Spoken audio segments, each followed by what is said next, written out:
Good morning.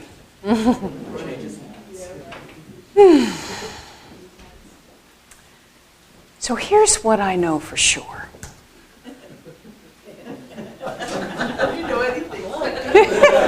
I know something for sure. You are brilliant. You are magnificent. You are fabulous. You are the light of the world. You are so loved.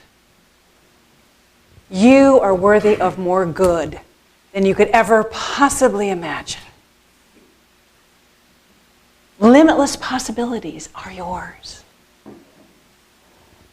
All of this is true for all of you. For all of you, you are whole and perfect and complete the way you are right now. So, how is that sitting with you? Good, good. You're able to accept that completely as it is right now. That's great. I can go home now. That's all I wanted to say. Because for most of us, the whole committee of voices inside our heads pipes up with, not right now. I mean, I'm working on it, right? Once I lose this extra weight, then I'll be beautiful. I'm smart, but brilliant. No, I may have ability, but a unique gift to give the world. No, I don't know. Or maybe I do have a valuable gift to give the world, but I'm too old to do anything about it now. Or opportunities abound, but they've all passed me by. Those voices, those but voices that come into our head throughout the day, maybe not while we're sitting here on Sunday, especially after that beautiful meditation where we've just I am that whole presence, that whole awareness. But sometimes those voices come up. And where do they come from? Where are those voices, those buts coming from?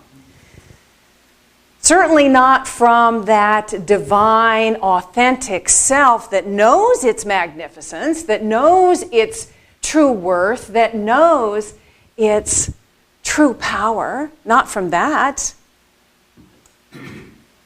They come from that separated, that fearful, separated, false self that either is not aware of the divine truth of us or doesn't want us to see it. Doesn't want us to see it. So, what is that false self? And why is it keeping us from self-knowledge, from self-acceptance, from self-love, from living the magnificent life that we were meant to live? Well, it is that self that feels, it's that place in us that feels that we're separate from Source, separate from God, infinite, spirit, whatever you want to call it. It's that place in us where we feel that we're separate from others, that we're either alone or we're different, or maybe we're in competition with others. It's that place in us where we feel we're separate from our good, that it has us convinced that our good is out there somewhere. And that is the self that is really born out of ignorance. It's inherited from that collective consciousness. It's really the original mistake. It's really my interpretation of original sin. We're born into this world that's asleep to who and what we really are. And that false self wants to keep us asleep. It really does, and it has a very effective method that it uses to do that, and that is to but everything.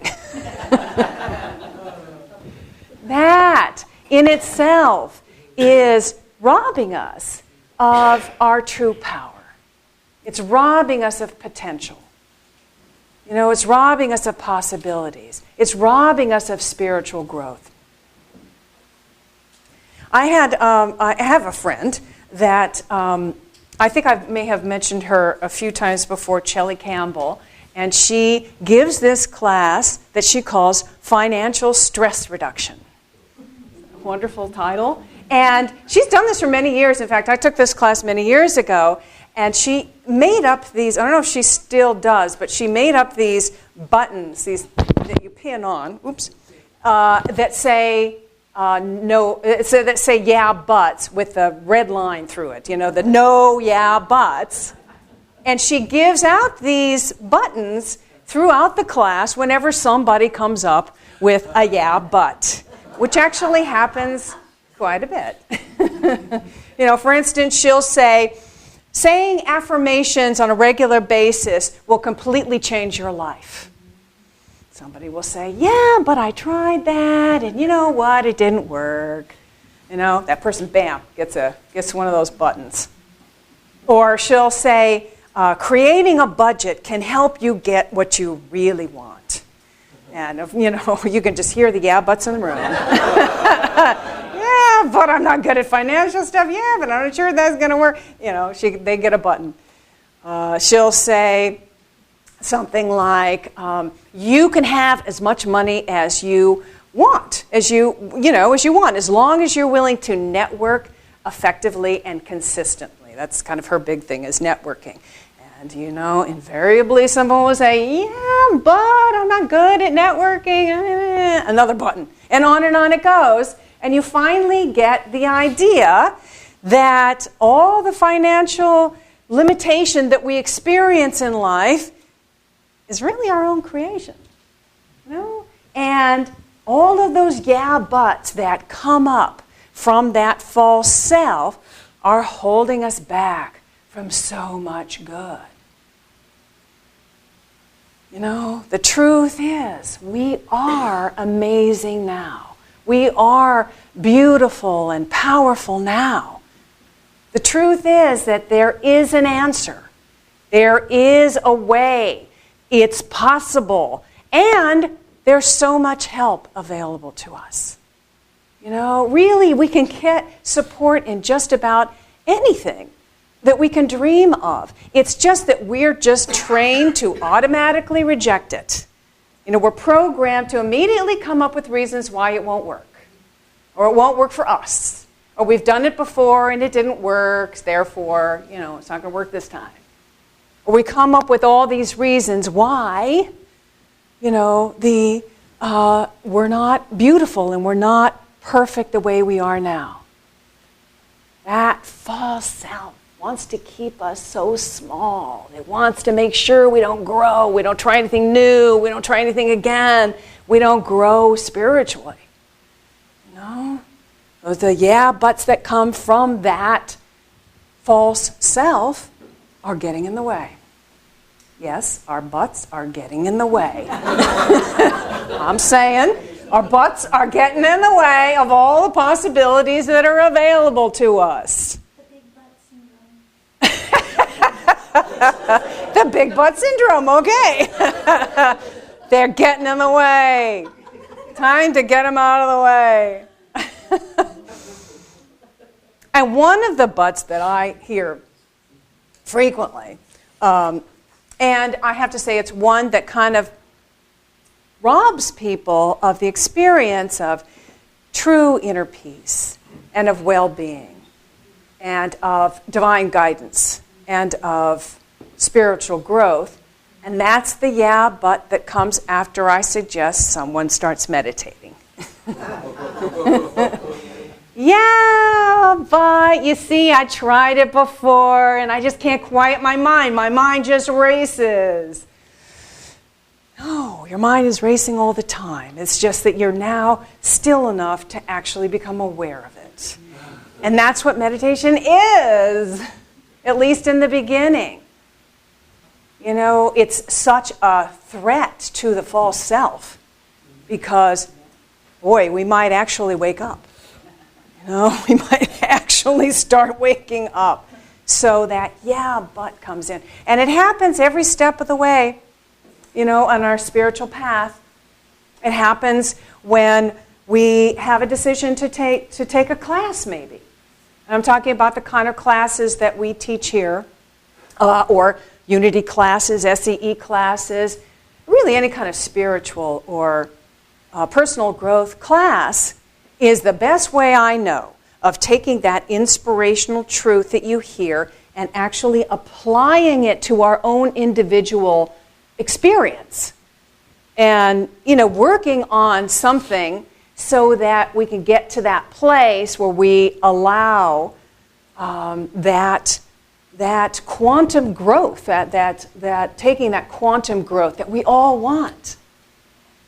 And yet, only a small percentage of people actually do it. Why? Because they're butting it. Yeah, but you see, I don't have the time. Yeah, but I can't afford it. Yeah, but I can't make that kind of commitment. Yeah, but I'm not sure it's the right class. Whatever.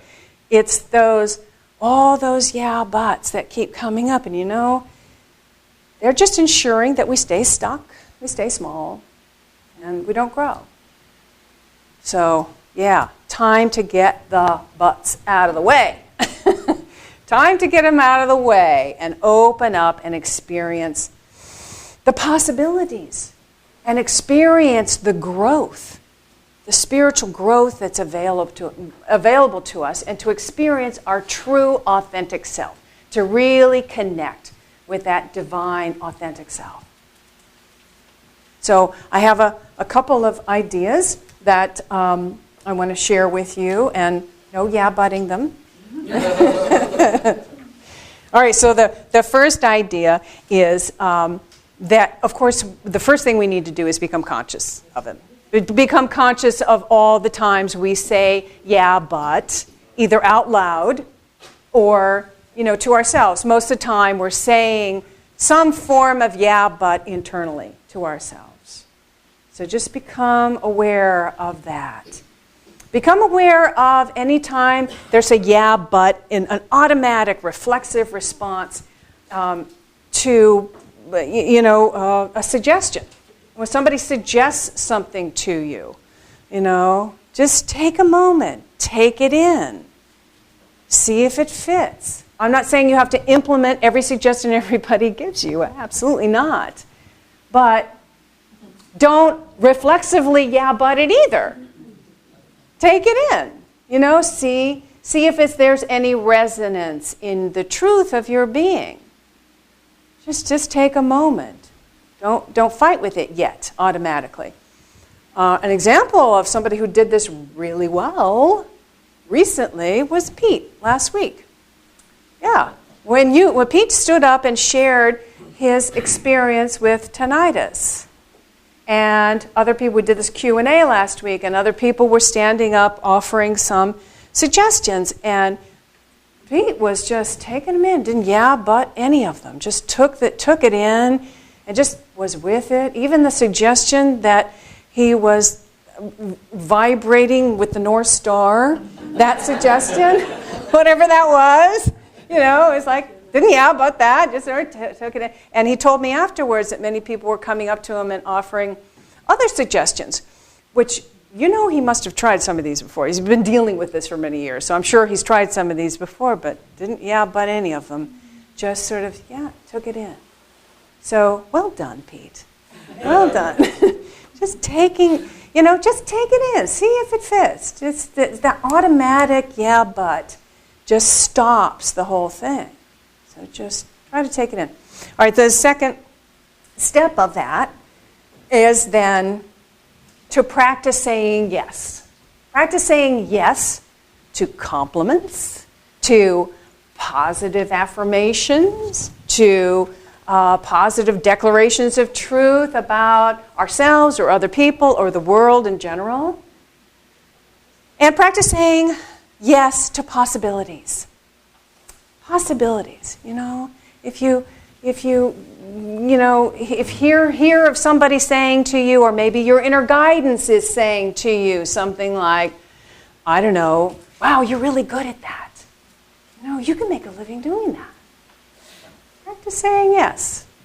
Or, there might be a different way of looking at that. Practice saying yes. Or, you could get help with that project. Practice saying yes.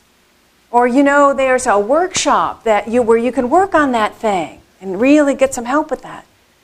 Practice saying yes.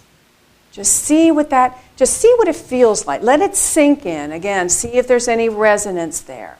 It may turn out that this is not the thing that you need to do, but you'll never know if you reflexively say, yeah, but.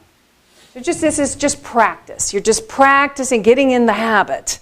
You're starting a new habit, breaking an old habit, starting a new habit. So practice. Practice saying yes to things. Also, practice saying yes to things that you think about that make you smile. When you think about them, like, I don't know, taking a nice vacation somewhere, or doing a retreat, or maybe it's your inner guidance saying, I just want to be in a bigger way. I want to give in a bigger way. Or if it's walking the crop walk today, yes. Practice saying yes. Practice saying yes. Just see anything that really makes you smile when you think about it. Rather than that reflexive, yeah, but I don't have time for that. Yeah, but I can't afford that. Your practice saying, yes, I could do that. Yes, it's possible. Yes, I can find a way. Yes, I can create a way. I could create a way, and that's the point. That really is the point. When we start saying yes, doors open. Possibility, we can see the possibilities. We're led to a way. If we just stand here and say no or yeah, but, it's like we're calling off the search party. Close all the doors, close all the windows. I'm not letting any possibility get through today. That's what yeah, but does. So saying yes, practice saying yes. Yes, there is a way. There's a possibility. I can find that. All right, so the third idea is, and these are just beginning steps, by the way, but gets you started. The third idea is to dwell in possibility. To dwell in possibility.